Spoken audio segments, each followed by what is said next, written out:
Ağalı karındaşlarım, bir zat dilerliyim, keskinlik veriyiz. Şöyle kıyı zamanda arı veri varganı bir kesek, hazıra etsek hatası olmaz dedi. Bilgen Allah'ta da özü var. Şunu sebeple anlam kesbizini saklarga, kesbizini biz saklamazak, şunu bu dünyada atkarak da kim kimi saklarıp da birbirini koyup olmaya kalanımız aramızda. Aynı sebeple birbirine kımır karamayın, birbirine iğne var burada, birbirinin duası olsa da, başka türlüsü olsa da paraya gerekti, baytırga bolluktu.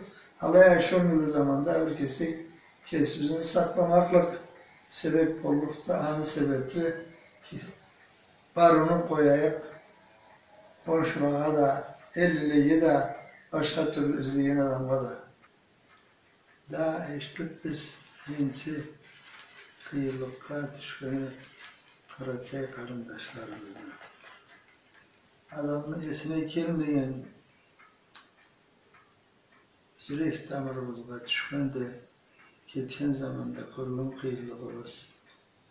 O kıyılıktan köp türlüğü yoktu. Bugün görünüp durgan kıyılıklarga da desek de zanılmak.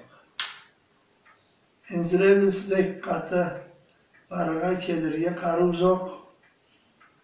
Ondan başka bizden karımız olup da ne et alırık, ne bilen buluşayık, Allah buluşsun. Allah kese aytıp da dileğiz menden, dileklerizge men derdik mi cevabını? Cevap da kuvanıp birleşip rahatla ömrümüz uzak olurun. Allah razı olsun.